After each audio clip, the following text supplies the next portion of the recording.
আমৰ আচাৰ বনালোঁ আজি। মায়ে ঘৰলৈ যাওঁতে অহাৰ দিনা এবয়াম আম দি পঠাইছিলে, কাটি ধুনীয়াকৈ নিমখ দি বৈয়ামত ভৰাই থৈ দিছিলে। তাৰপিছত মই অহাৰ দিনা এনেকৈ লৈ আহিছোঁ।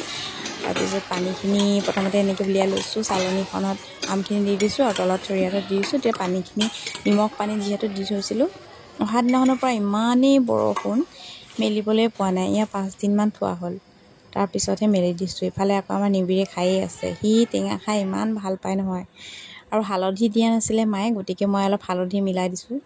তাৰপিছত ৰ'দত দি দিম ধুনীয়াকৈ, আৰু অলপ ইয়াতো কাটি থৈ দিছিলে ঘৰতে, গোটেইখিনি মিলাই মানে ৰ'দত আজি দি দিম। ৰ'দটো বহুত দিনৰ মূৰত ওলাইছে, গতিকে দি দিম।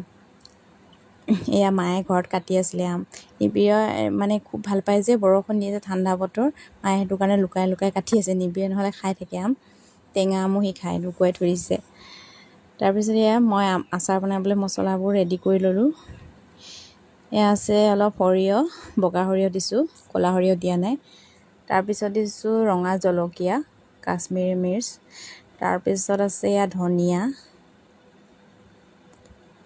তাৰপিছত জিৰা, ইমানেই দিছোঁ, বিশেষ আৰু একো দিয়া নাই। মানে চব গুটি নাছিলে, গতিকে নথকাকৈ বনালোঁ আৰু। এইখিনি অলপ কম গেছত ভাজি ল'ম ধুনীয়াকৈ, খৰখৰীয়া নোহোৱালৈকে।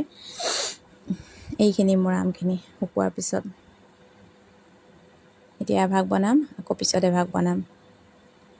আমৰ আচাৰ মানে বছৰেকত যদি গোটেই বছৰটোত আৰু এবাৰহে আম খাবলৈ পাওঁ বা এবাৰহে আম লাগে, গতিকে সেই আমৰ আচাৰকণ থাকিলেও কেতিয়াবা উলিয়াই খালে আম খোৱা যেন লাগে আৰু।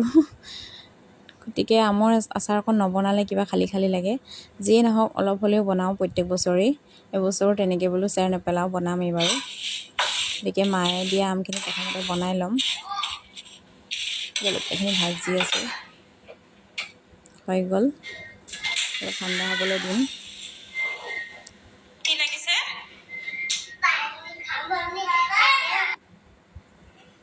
নিমখ অলপ আকৌ দি দিছোঁ, কাৰণ নিমখৰ পানীখিনিতো গুচি গ'ল। নিমখখিনি কিজানি কম হ'ব বুলি আৰু অলপ নিমখ দি দিছোঁ। তাৰপিছত এনেকৈ নিমখ দি আৰু হালধিখিনি ধুনীয়াকৈ মিলাই লৈছোঁ। তাৰপিছত এই মছলাখিনি পিচি ল'ম আৰু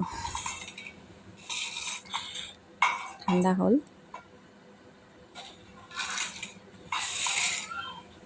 আচাৰত অলপ নিমখটো বেছিকৈ হ'লেই ভাল লাগে ন, আৰু বেয়াও নহয়। নিমখ যদি যিমান দিয়ে সিমানেই ভাল, আচাৰটো বেছি দিনলৈকে থাকে মানে। এইখিনি ইমান ধুনীয়া গোন্ধ ওলাইছে নহয়। মই তাৰপিছতে টেমা এটাত থৈ দিলোঁ, কাৰণ মোৰ এইখিনি আচাৰৰ কাৰণে এইখিনি মছলা বেছি হ'ব, পিছৰ আচাৰখিনিতো মই দিব পাৰিম। গতিকে টেমা এটাত ভৰাই থৈ দিলোঁ। আৰু এইটো তেলটো দেখিছে, আগতো মই দেখাইছোঁ বাৰু, এইটো খাটি সৰিয়হৰ তেল। আৰু মই যিহেতু আজি বেছিকৈ তেল নিদিওঁ, অলপহে দিম, গতিকে তেল অলপ লগাই থৈ দিম আৰু খালি আচাৰখিনিত, পিছত আকৌ তেল দিম, অলপহে গৰম কৰিম। যিহেতু এইটো খাটি সৰিয়হৰ তেল, কেতিয়াবা ঘৰত লাগেও, গতিকে গোটেই তেলখিনি নিদিওঁ, অলপহে দিম। পিছত বেলেগ ইঞ্জিন তেল আনি ঢালি দিম। সেই মছলাখিনি মই এনেকৈ ঢালি লৈছোঁ। তাৰপিছত ধুনীয়াকৈ মিলাই দিম আমখিনিৰ লগত মছলাখিনি। এইফালে তেল গৰম হৈ আছে।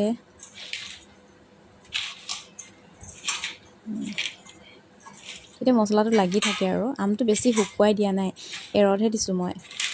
তেতিয়া মানে পানীখিনি শুকাই গ'ল যেনিবা, পানী নাই, খাবলৈ ভাল হয়, আমটো কোমল হয়। বেছি শুকাই গ'লে বেয়া হয় নহয়, টান টান হৈ যায় আৰু মছলাবোৰ নোসোমায়।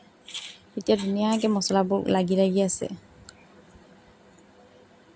আৰু অলপ দিছোঁ মছলা, এয়া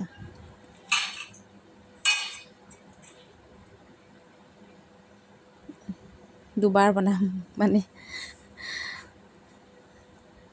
এয়া গৰম হৈ গ'ল তেল।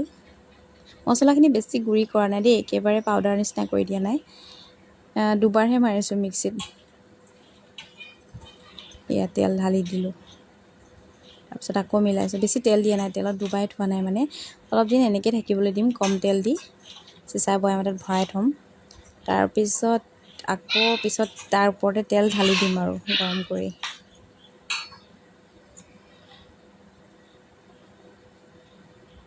তেল ইয়াৰ আগত মই ভিনেগাৰো অলপ দিছিলোঁ, ক'ব পাহৰি গৈছোঁ। অকণমান দিছোঁ দেই ভিনেগাৰ, আধা চামুচ দিছোঁ। মানে মই এনেই নিদিওঁ, কিন্তু মানে এইবাৰ বতৰটো বেয়া নহয়, আমটো বেয়া হৈ যাব বুলি ভয় লাগিছে। কালি যেতিয়াৰ পৰা আচাৰ বনাইছোঁ তেতিয়াৰ পৰা ৰ'দেই নাই দেখোন। আজি ৰ'দ নাই, গোটেই বৰষুণ, কি হ'ব আচাৰৰ গতি নাজানো। গতিকে বনাই থ'লোঁ, ভেঁকুৰি গ'ল হয় নহ'লে আমটো। বৰষুণ দি আছে যে ভেঁকুৰি যাব বুলি ভয়তেই মই বনাই থৈ দিলোঁ। এয়া দেখি খাওঁ খাওঁ লাগিছেনে? কেনেকুৱা হৈছে বাৰু? আপোনালোকে এনেকৈ বনাই নে বেলেগ পদ্ধতিৰে বনাই জনাবচোন। মই বিশেষ ইমান নাজানো, হ'লেও মানে চিম্পুলকৈ এনেকৈ বনাব জানো আৰু।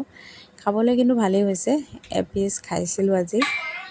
তাৰপিছত এয়া বৈয়াম নাই, আমলখি আচাৰ থোৱা বৈয়াম এটা আছিলে, বোলো তাতে থৈ দিওঁ, ঠেলি হেঁচি আমলখি দুটামান আছেই, থৈ দিওঁ। পিছে পৰে কি হয় হ'ব আৰু আচাৰ বনাব আছে, বৈয়াম আনিব লাগিব। আমাৰ ঘৰত চিচাৰ বৈয়ামৰ নাটনি হৈছে। গতিকে আজি ভিডিঅ'টো যদি ভাল পাইছে লাইক, কমেণ্ট আৰু ফ'ল' এটা কৰি যাব দেই। নমস্কাৰ।